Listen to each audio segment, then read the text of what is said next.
పురాణ పురుష యోగిరాజ శ్రీ శ్యామాచరణ లాహిరి 9వ అధ్యాయం యోగ సాధనా రహస్యం. చుట్టూ అనేక మంది భక్తులు పరివేష్టించి ఉండగా మహాగురువులు కూర్చుని ఉపదేశం చేస్తున్నారు. ఒక భక్తుడు జిజ్ఞాస కనబరుస్తూ ఇలా అడిగాడు, తల్లిదండ్రులను దగ్గరున్న గురుజనులను కాక నమస్కరించవలసినది ఇంకా ఎవరికండి? ఎవరికి నమస్కరించడం ఉచితం? నమస్కారం అందుకోవడానికి ఎవరెవరు అర్హులు? దానికి యోగిరాజులు ఇలా అన్నారు, తల్లిదండ్రులు శ్రేష్టమైన గురువులు. వారు తప్పనిసరిగా ప్రణామం అందుకోవలసిన వారు. వీరు కాక తక్కిన వారిని గురించి మనువు ఇలా చెప్పాడు, చక్రిణో దశమీస్థస్య రోగిణో భారిణః స్త్రియాః స్నాతకస్య చ రాజ్ఞశ్చ పంథాదేయో వరస్య చ అని మనురహస్యం 2వ అధ్యాయంలో చెప్పబడి ఉంది.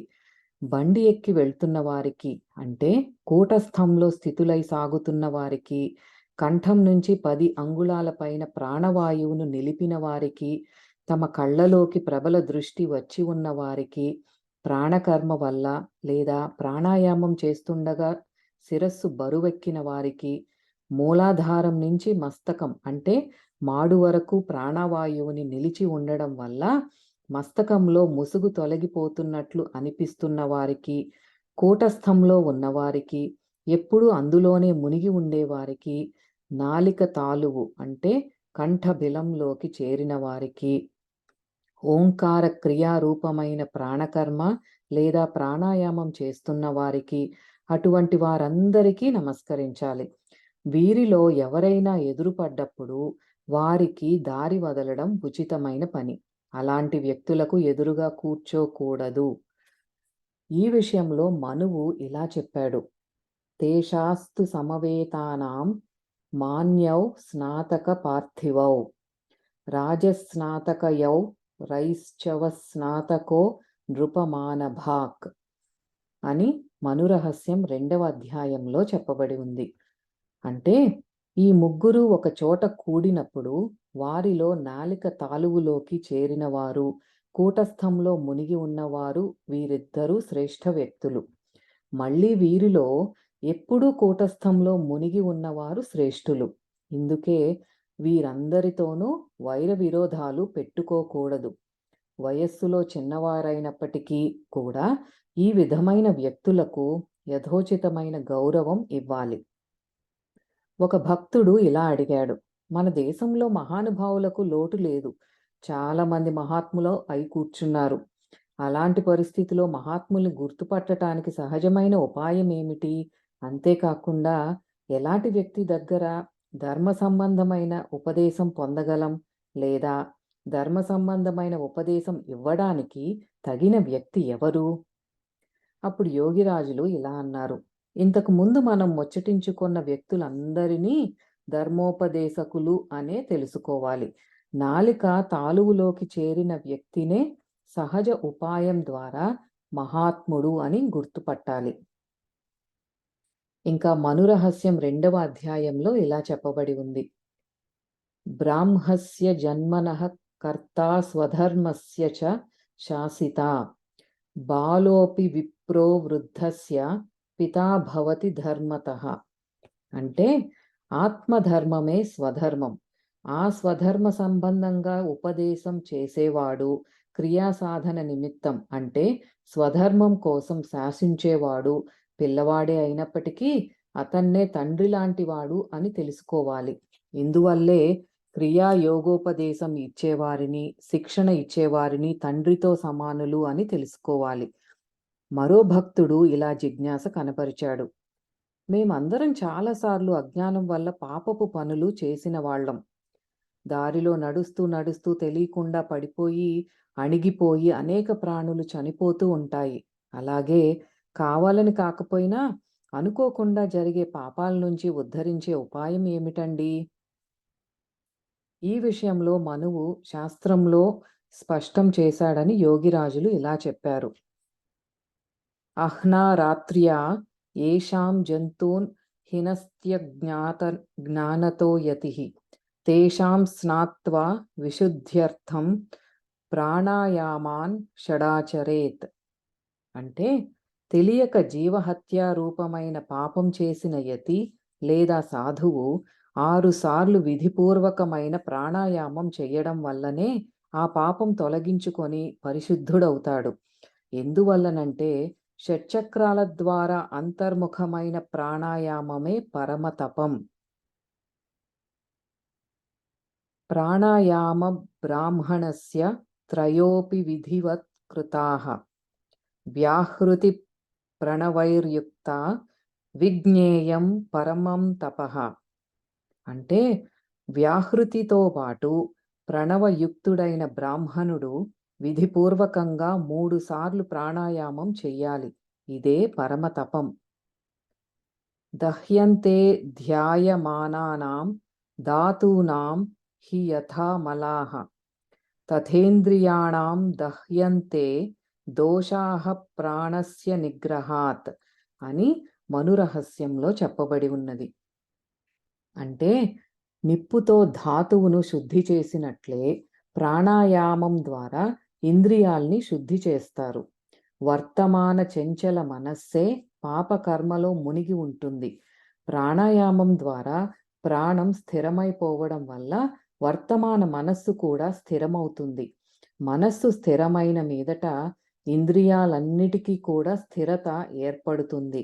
అవి పని లేకుండా ఉన్నందువల్ల అన్నీ శుద్ధి అయిపోతాయి. ఇందుకే యోగిరాజులు ఇలా అంటుండేవారు, జిహ్వా ఉఠ్నేసే ఇంద్రియ ధమన్ హోతా హై. అంటే నాలిక లేవడం వల్ల ఇంద్రియాలు అణిగిపోతాయి. దీన్నే ఖేచరీ ముద్ర లేదా జిహ్వా గ్రంథి భేదనం లేదా గోమాంస భక్షణం అని అంటుంటారు. ఇది యోగ సాధనకు ముఖ్యమైన అంగం.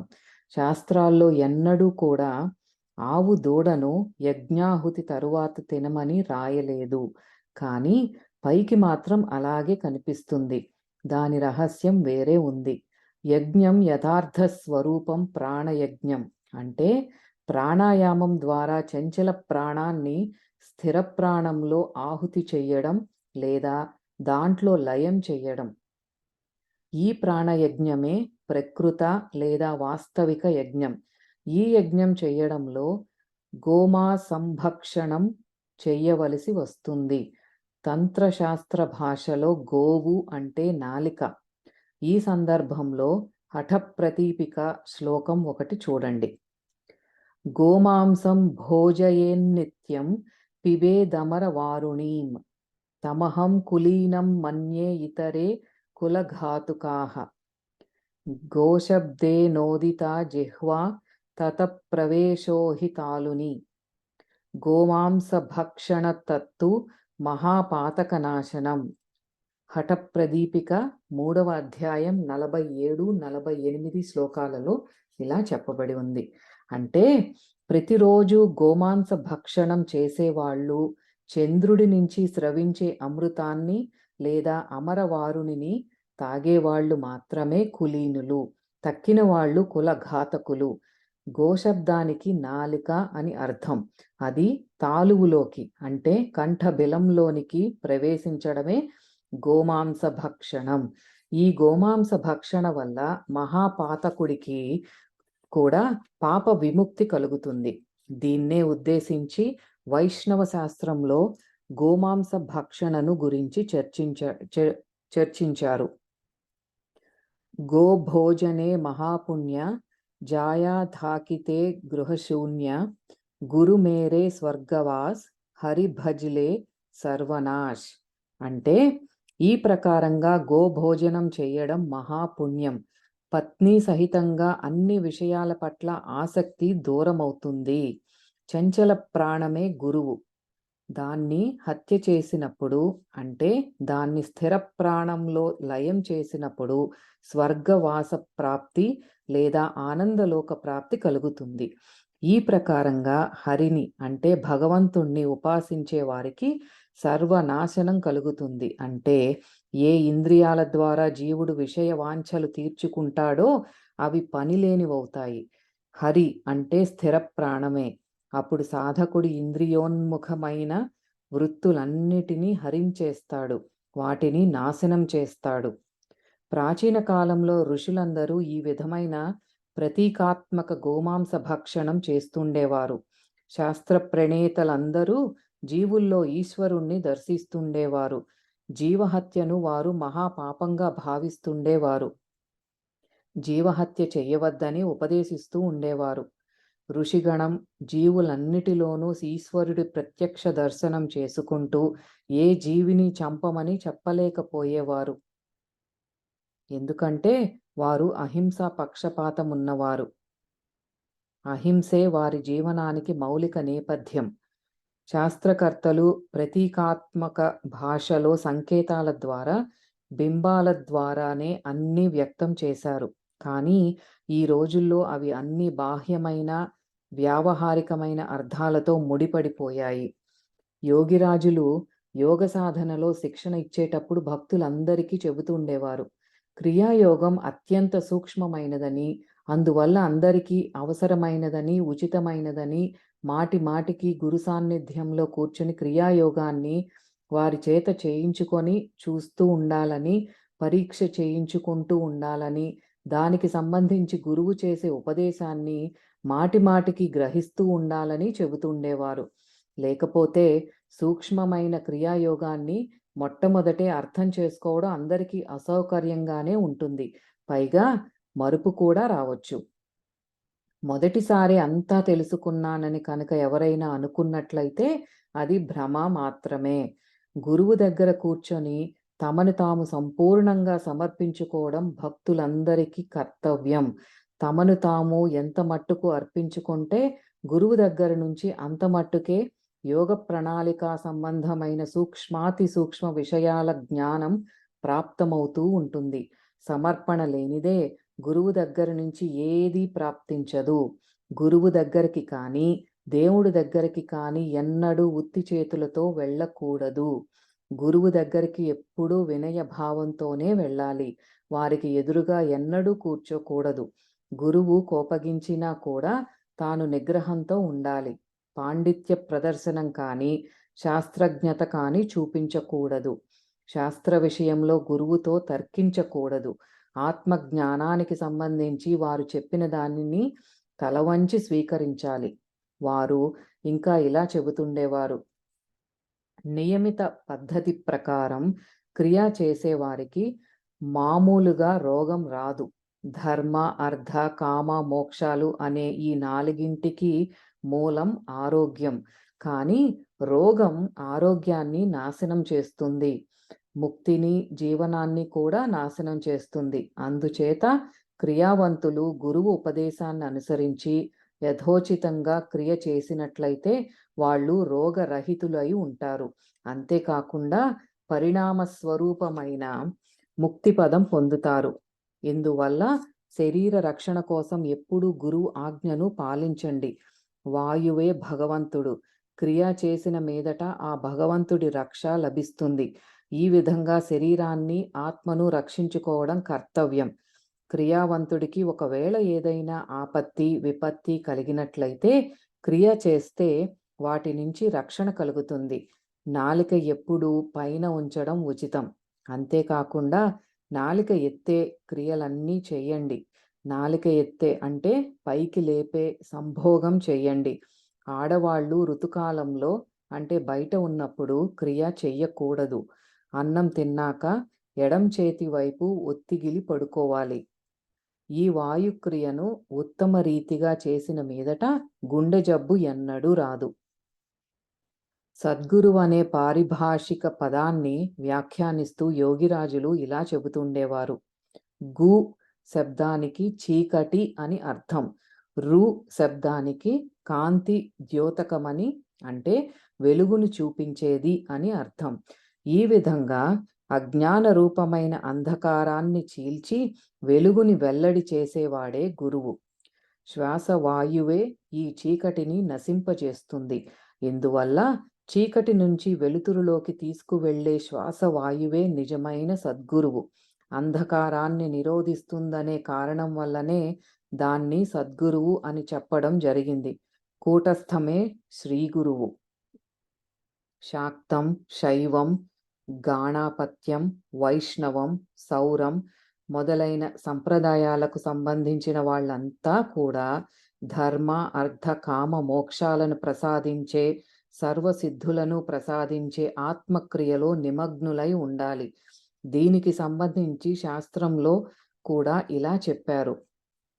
జపేచ్ఛాక్తశ్చ శైవశ్చ గాణాపత్యశ్చ వైష్ణవః సౌరశ్చ సిద్ధిదం దేవీ ధర్మార్థ కామ మోక్షప్రదం అని గురుగీతలో చెప్పబడి ఉంది. యోగిరాజులు పెళ్ళైన వారికి వారి భార్యలతో పాటు దీక్ష ఇస్తుండేవారు. ఎందుకంటే వారి దృష్టిలో భార్యతో పాటు యోగ సాధన ప్రాప్తించినప్పుడు సాధనలో అడ్డంకులు తక్కువగా వస్తాయి.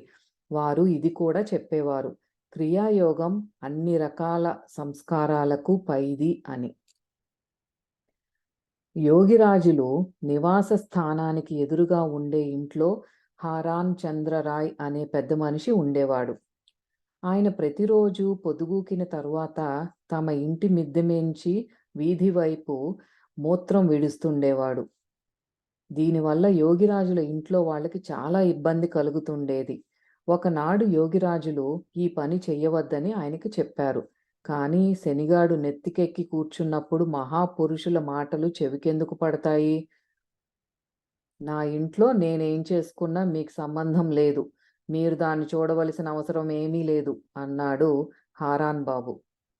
అంతేకాకుండా కొన్ని బూతు మాటలు కూడా ప్రయోగించాడు. ఈ మాటలు వినేసరికి యోగిరాజులకు ఎంతో దుఃఖం కలిగింది. ఆయన మాటలకు జవాబు చెప్పకుండా యోగిరాజులు ఆ మర్నాడు ఆ వైపు ఒక గోడ లేపారు. కొన్నాళ్లకి హారాన్ బాబు అకస్మాత్తుగా చనిపోయాడు. ఉత్తరోత్తర హారాన్ బాబు వంశంలో మరెవ్వరూ బతకలేదని తెలియవచ్చింది. మనువు ఇలా అన్నాడు, సుఖం హ్యవమతః శేతే సుఖం న ప్రతిబుధ్యతే సుఖం చరతి లోకే స్మిన్నవమంత వినశ్యతి అని మను రహస్యంలో చెప్పబడి ఉంది. అంటే ఒక వ్యక్తి నిస్పృహ భావంతో పరమాత్మ అంటే చింతనతో నిండిపోయి నిశ్చింతుడై సుఖము అనే నిద్రలో ఉన్నప్పుడు, అంటే స్థిరత్వాన్ని తెలుసుకొని భూమి మీద సుఖంగా సంచరిస్తున్నప్పుడు అలాంటి వ్యక్తిని అవమానించేవాడు వినాశనం పొందుతాడు. మానవమానాలకు అతీతంగా ఉండే వ్యక్తి ఈశ్వర కృప మీదనే నిర్భరుడై ఉండి జీవనం చేస్తూ ఉంటాడు. అతని మంచి చెడ్డలన్నిటినీ ఈశ్వరుడే చూస్తూ ఉంటాడు. కాబట్టి అలాంటి వ్యక్తిని ఎవరైనా అవమానం చేసినట్లయితే లేదా అతనికి ఏ విధమైన హాని అయినా చేసినట్లయితే ఈశ్వరుడే శిక్ష విధిస్తాడు. భగవంతుడే దుష్టుల్ని శిక్షిస్తాడు, శిష్టుల్ని రక్షిస్తాడు. ఇందువల్లే యోగిరాజులు జో భగవాన్ కో హమేషా ధ్యాన్ కరే ఉస్కో కామ్ ఉహ్ కర్తా హై అంటే భగవంతుణ్ణి ఎప్పుడూ ధ్యానం చేస్తూ ఉండేవాడి పనిని ఆయనే చేస్తాడు అని భక్తులకు చెబుతూ ఉండేవారు. సమాధి అవస్థలో దేశకాలాలు కానీ నామరూపాలు కానీ ఏమీ ఉండవు. ఆ సమయంలో అన్నీ ఏకాకారమైపోతాయి. నామరూపాల సీమలో ఉన్నదల్లా నిత్యం లేదా సనాతన వస్తువు కాజాలదు. ఈ సందర్భంలో ఏం చెప్పేవారంటే, ఆత్మతత్వాన్వేషణలో మునిగిపోండి, సమాధి ద్వారా స్థిరావస్థను పొందండి. ఆ తర్వాత చూసినట్లయితే నామరూపాత్మకమైన జగత్తు ఎక్కడా ఉండదు.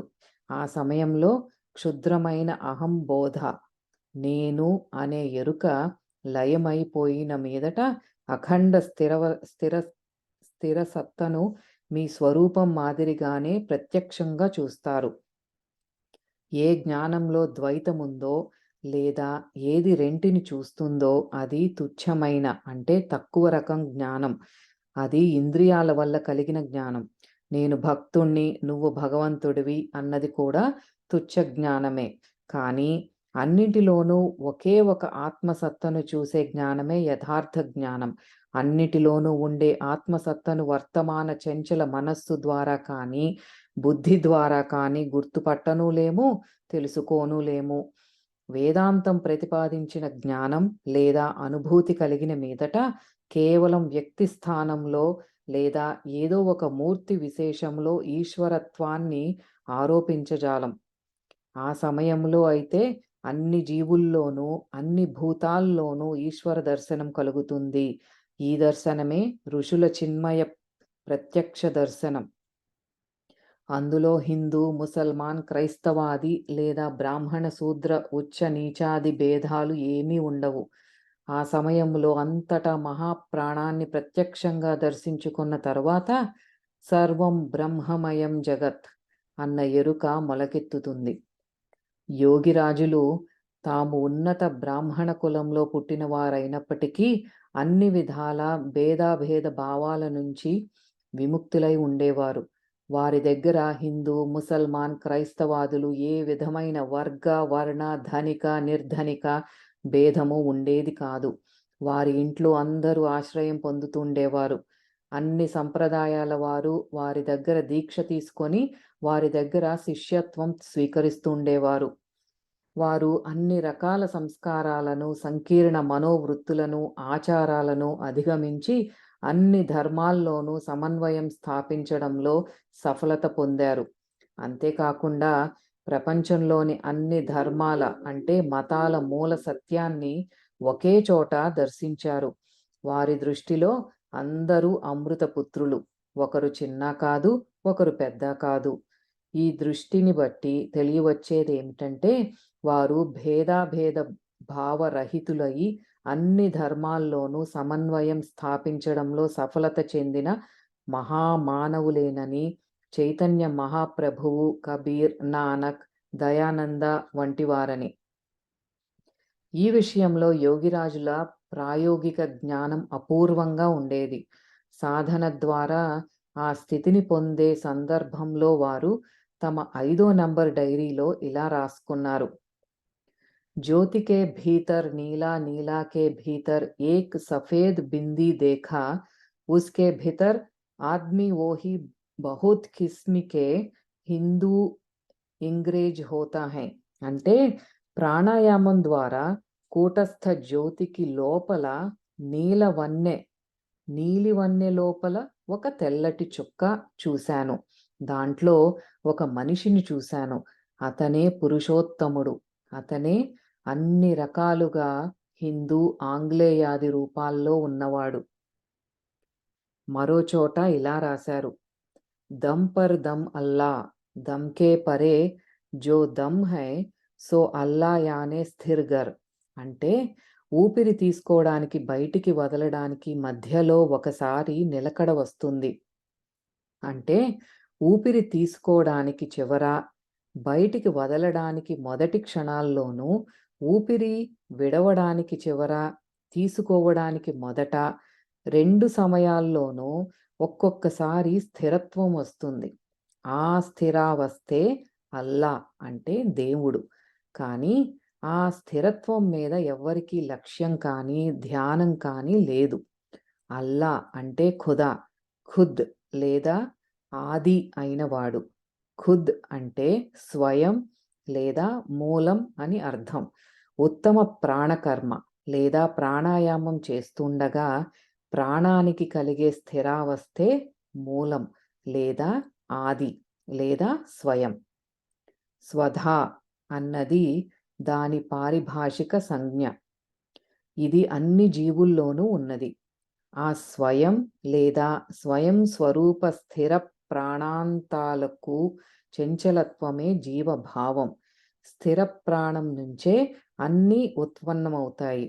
అదే ఆది పురుష బ్రహ్మ, అదే ఖుదా. పూరకానికి అంతంలోనూ, రేచకానికి ఆరంభంలోనూ, రేచకానికి అంతంలోనూ, పూరకానికి ఆదిలోనూ లభించే స్థిరావస్థ కేవలం యోగులకే తెలుస్తుంది. దాన్ని ప్రాణకర్మ ద్వారా లేదా ప్రాణాయామం ద్వారా పొడిగించండి. దాంట్లోనే స్థితి పొందండి. అదే మూలం, అదే ఖుదా, అదే క్రియకు పరావస్థ. ఖోదా యానే ఖోద్, ఆ జబ్ ఆప్నే సే ఆతా హై, అల్లా అలా బడా జో సబ్ సే బడా. అంటే ప్రాణకర్మ చేస్తుంటే స్థిరావస్థ దానంతట అది ఏర్పడుతుంది. అదే మూలం, అదే ఖుదా. స్థిరావస్థారూపమైన ఆ మహాకాశమే సర్వవ్యాపి అయినందువల్ల అన్నిటికంటే పెద్దది, అంటే సర్వబృహత్. అందువల్ల అదే అల్లా. ఇంకా ఇలా కూడా రాశారు, భేదం మే జో దమ్ హై సోయి అసలు దమ్ హై. భేదం అంటే శ్వాస విహీనమైన అవస్థ. శ్వాస ప్రశ్వాసలను కావాలని ఆపకుండా ఉన్న మీదట అంతర్ముఖి ప్రాణకర్మ చేస్తుంటే కేవల కుంభక స్థితి దానంతట అది కలుగుతుంది. అప్పుడు దాన్నే శ్వాసరహిత అంటే భేదం స్థితి అంటారు. ఆ సమయంలో శ్వాస ప్రశ్వాసల బహిర్ముఖ గతి పూర్తిగా ఆగిపోతుంది. ఈ ప్రాణకర్మ సాపేక్షం. ఆ శ్వాసరహిత స్థితే అసలైన శ్వాస అంటే దమ్. దీన్ని గురువచనం ద్వారా తెలుసుకోవాలి. ఈ అంతర్ముఖి ప్రాణాయామంలో బయటి వాయువుని తీసుకోవడం కానీ విడవడం కానీ ఉండదు. ఈ ప్రాణాయామ ఆరంభంలోనే ఇడా పింగళలను విడిచి దేహంలో ఉన్న ప్రాణ అపానాలను తీసుకొని కర్మ చెయ్యాలి. బయట గాలి బయటే, లోపలి గాలి లోపలే పనిలో మునిగి ఉంటాయి. కూటస్థం లోపల ఉండే ఖుదాయే లేదా స్వయం స్వరూప పురుషోత్తముడే మనుషులందరి శరీరాల్లో ఒకే భావంతో వర్తిల్లుతూ ఉంటాడు. హిందువు, ఆంగ్లేయుడు, ముసల్మాన్ మొదలైన రూపాల్లో వేరుగా ఉండడు. మూలంలో అంతా ఒక్కటే. మూలమే అద్వైత భావం. పార్థక్యం, వేరువేరుగా ఉండడం కేవలం ద్వైత భావం. అద్వైతంలో ప్రతిష్ఠితుడైన మీదట, అంటే స్థిరత్వంలో నెలకొని ఉన్న మీదట మరే పార్థక్యము లేదా భిన్నత ఉండదు.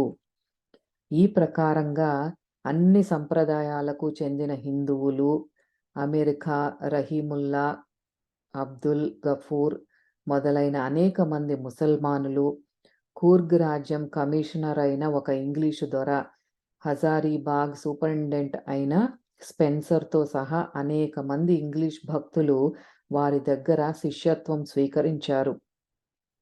వారి డైరీలో ఈ విషయం రాసి ఉంది. విశ్వవరేణ్య పతిత పావనులైన ఇతర మహాగురువుల మాదిరిగానే యోగిరాజులు కూడా పతితులు, సమాజం చేత నిందితులు అయిన వ్యక్తుల పట్ల ఉదార భావంతో కృపాకరులై ఉండేవారు. మొదటవ భాగం సంపూర్ణం.